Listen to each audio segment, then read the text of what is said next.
नमस्कार सभी को। सभी नव साहित्य नई कविता चैनल पर देखने वालों को सभी को बहुत बहुत आभार, धन्यवाद। आज मैं एक और नई कविता लेकर आया हूँ। आप ज़्यादा से ज़्यादा लाइक, कमेंट और सब्सक्राइब ज़रूर करें और ज़्यादा से ज़्यादा शेयर करें ताकि ये बात आगे से आगे फैलती रहे और दूसरे भाई बहन सब इससे मोटिवेट हों। तो मैं आपके सामने एक नई कविता लेके आया हूँ जिसका शीर्षक है एक जागरूक मतदाता। शीर्षक है एक जागरूक मतदाता के लिए क्या क्या समस्याएं होती, क्या क्या सोचना पड़ता है और परिणाम उसके कैसे उल्टे आते हैं, ये सभी आप इसी छोटी सी नवसर्जित कविता के अंदर से सुनेंगे। ध्यान दें। एक जागरूक मतदाता कैसा हो। एक जागरूक मतदाता कैसा हो, संसद में बैठे शख्सों को रोता हो। संसद में बैठे शख्सों को रोता हो। संसद में जो बैठे हैं, अभी सांसदगण हैं, एमपीज हैं, उनके कारनामे, उनके हालात, उनका विकास और उनके जीतने के तौर तरीके, जनता को भ्रमित करने के तरीके, मंच पर सरेआम झूठ बोलने के तरीकों से देखकर उनकी आंखों से आंसू आ जाता है। तो एक जागरूक मतदाता कैसा हो, संसद में बैठे शख्सों को रोता हो।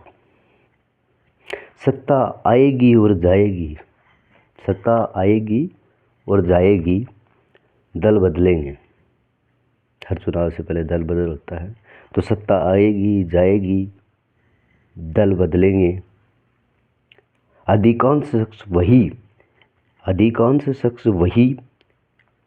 चाहे दल बदलू हो। एक जागरूक मतदाता कैसा हो, मतलब अधिकांश इस पंक्ति में बताया गया है कि अधिकांश चुनाव से पहले पार्टी बदलकर, दल बदल कर फिर वही संसद में पहुंच जाते हैं और वही मंत्रालय ले लेते हैं। तो कहा है अधिकांश शख्स वही, चाहे दल बदलू हो, चाहे भाग्य हो क्या जाए, चाहे पार्टी चेंज करके आ जाए, लेकिन आते हैं वही। तो इनका एक जागरूक मतदाता द्वारा किस प्रकार से उल्लेख किया गया है और वो अपने मन की टीस, पीड़ा वो किस प्रकार से व्याख्यान कर रहा है, ये हम देखेंगे। कुछ विभाग मिलेंगे चाहे जमीन भरा हो। मतलब कुछ सांसदों को विभाग मिल जाएंगे, मंत्री बन जाएंगे, अपने अपने चहेतु को मंत्रालय दे दिए जाएंगे, चाहे उनका जमीन भरा हुआ हो। जमीन का मतलब कोई कुछ वैल्यू नहीं हो।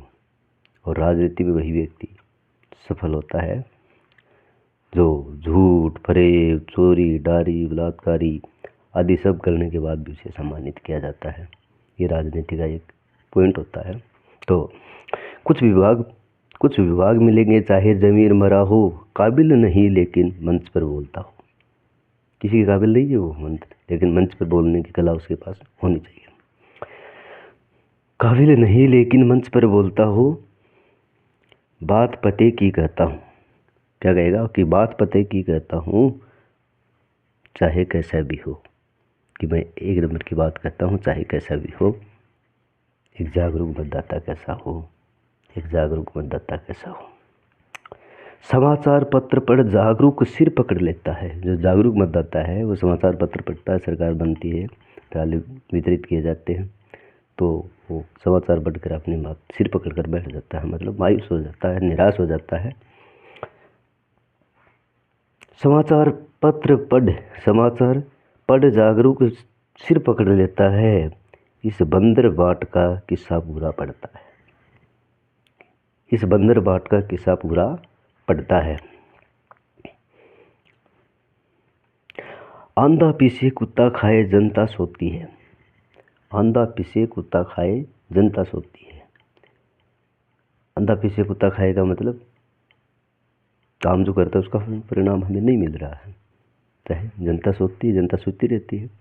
और अंधा पीछे कुत्ते खाए वाले कहावत है कि वो कि एन केन प्रकार जीत कर चले जाते हैं। अंधा पीछे कुत्ता खाए जनता सोती हो, एक जागरूक मतदाता कैसा हो, एक जागरूक मतदाता कैसा हो। कुछ खुशी में झूमे, कुछ दुखों में घूमे, कुछ खुशी में झूमे, कुछ दुखों में घूमे। जीतने वाले खुशी मनाएंगे, जिसकी पार्टी हार गई वो दुख में रहेंगे। जाहिर सी बात है कि कुछ खुशी में झूमे, कुछ दुखों में घूमे। नेता का जगह जगह स्वागत होता हो।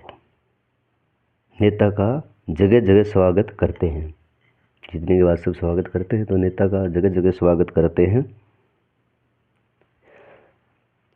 नारों की भरमार, नारे लगाते जिंदाबाद के। नारों की भरमार, झंडा ऊंचा होता हो। नारों की भरमार, झंडा ऊंचा होता हो। नारों की भरमार, झंडा ऊंचा होता हो। एक जागरूक मतदाता कैसा होता हो। एक जागरूक मतदाता कैसा होता हो। फिर काज करे कुछ सहले या ना सहे। फिर ऐसे ऐसे कार्य करते हो कि सहन कर लें या फिर न करें।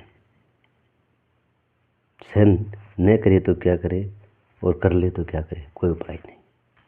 कि कुछ काज ऐसे, कुछ काज करे कुछ सहले कुछ ना सहे। मानवता खंडित हुई, बर्बरता अभिनय करती है। मानवता खंडित हुई, बर्बरता अभिनय करती है। और नारों की मानवता खंडित हुई, बर्बरता अभिनय करती है। क्षेत्र में आश्वासन, क्षेत्र में आश्वासन, घर में मयूरासन खास हो। क्षेत्र में आश्वासन दे के आ जाते हैं, विकास हो जाएगा। घर में मयूरासन करते हैं, मतलब आराम से रहते हैं, खास हो। क्षेत्र में आश्वासन, घर में मयूरासन खास हो। एक जागरूक मतदाता कैसा हो। एक जागरूक मतदाता कैसा हो। जागरूक करने का कोई, फिर वो जागरूक मतदाता अपना सवाल करता है, पूछता है कि जागरूक करने का कोई उपाय बताएं, कि हमें कोई ऐसा उपाय बताएं जिससे हम जागरूक हो जाएं और जनता को भी जागरूक कर सके। तो जागरूक करने का कोई उपाय बताएं जो साम दाम दंड और भेद से हमें बचाए। ऐसा उपाय बताना है जो साम दाम दंड और भेद से हमें बचाता हो। ये राजनीति का सूत्र है, साम दाम दंड और भेद। समझाना, पैसे देना, डराना धमकाना और लास्ट में फूट डाल देना, कहीं न कहीं वो उसे सफल हो जाते हैं। साम दाम दंड और भेद। तो जो साम दाम दंड और भेद से हमें बचाए। कहे कभी मन राय एक दिन प्रजा होती है। कहे कभी मन राय एक दिन प्रजा होती है। 5 साल तक नेता सोए, विकास कैसे हो। 5 साल तक नेता सोए, विकास कैसा हो। एक जागरूक मतदाता कैसा हो। एक जागरूक मतदाता कैसा हो। संसद में बैठे शख्सों को रोता हो। एक जागरूक मतदाता कैसा हो। संसद में बैठे शख्सों को रोता हो। मतलब एक दिन बर्दाश्त होते हैं। मतलब जिस दिन मतदान हो सकते हैं उस दिन हमारी बुद्धि भ्रष्ट हो जाती है और हम जहाँ चाहकर भी जहाँ हमें मतदान करना होता है वहाँ नहीं कर पाते हैं। बहकावे में आ जाते हैं, लोभ लालच में आ जाते हैं। कुछ लोग शराब में बिक जाते हैं, कुछ पैसों में बिक जाते हैं। हर इंसान का अपना अपना स्वार्थ है। और एक दिन, वो दिन ऐसा होता है कि 5 साल तक हमें रुलाता है। राजनीति की धुरी को बदल देता है। तो उस एक दिन जनता को जागरूक रहना पड़ेगा, सतर्क रहना पड़ेगा, सचेत रहना पड़ेगा, अडिग रहना पड़ेगा। अपने स्वाभिमान को, अपने ज़मीर को मरने नहीं देना है, जिंदा रखना है। यदि सरकार समय समय पर चाहती हो।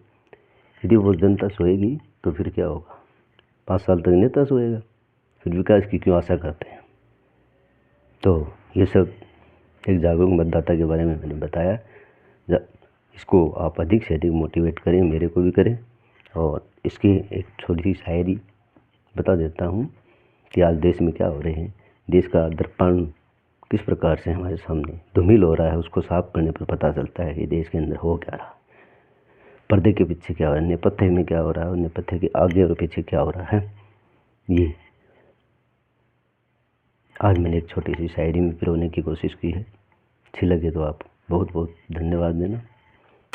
देश को नेता लूटे, दफ्तर में अफसर लूटे। देश में नेता लुटे, दफ्तर में अफसर लुटे, मंदिर में भगवान के नाम पर पुजारी लुटे। मंदिर में भगवान के नाम पर पुजारी लुटे और मंदिर की तिजोरी चोर लुटे। मंदिर की तिजोरी चोर लुटे। यदि होती जान इन पत्थर की मूर्तियों में, यदि होती जान इन पत्थर की मूर्तियों में, तो इन सब से भगवान निपटे। FIR दर्ज कराने कहाँ आवश्यकता है, पंचायत बुलाने की कहाँ आवश्यकता है। भगवान है ना, जिसके सामने से चोरी हुई है तो पकड़ लेता हुई। ये हालात हैं, ये अंधविश्वास हैं। इनकी अंधविश्वास के घेरे में हम घुस तो गए हैं, लेकिन निकलना बहुत बड़ी खांडे की धार है। जिस प्रकार से अभिमन्यु ने चक्रव्यूह के अंदर घुसना सीख लिया था, लेकिन बाहर निकलना नहीं सीखा। वही हालात आज हमारी भारतीय आम जनता की है, विशेषकर जो अनपढ़ हैं, दिहाड़ी मजदूरी पर जाते हैं और अपना शाम को आ जाते हैं, कहीं कुछ दिखाने चले जाते हैं, कहीं मंदिर में, कहीं बाबाओं के चक्कर में, कभी साधु के चक्कर में, कभी किसी के चक्कर में, जो कमाते हैं वो लगा देते हैं। तो इस अंधविश्वास रूपी चक्रव्यूह से बाहर निकलने के लिए एकमात्र है, वही एक मंत्र है, जो क्या है, शिक्षा। शिक्षा है वो एकमात्र मंदिर है। और शिक्षा कैसे प्राप्त करनी है आप सभी को पता है। इसके लिए कुछ त्याग करना पड़ेगा। कि उद्यम बिना कह जो पावे कौन, विद्या धन उद्यम बिना जो कह पावे कौन, बिना डुलाए ना मिले जीत पंखा की कौन। विद्या धन एक ऐसा है जो बिना मेहनत के प्राप्त नहीं होता। जिस प्रकार पंखे की हवा होती वो बिना डुलाए हाथ से लाई नहीं मिलती है, उसी प्रकार से नहीं मिलती है। तो सभी समाज से, सभी जागरूक भाइयों से, सभी मतदाताओं से, सभी भाइयों बहनों से मैं यही की निवेदन करता हूँ कि इस मेरे वीडियो को आगे से आगे शेयर करें, सब्सक्राइब करें, कमेंट करें कोई गलती हो तो, और लाइक करें। धन्यवाद। राम राम।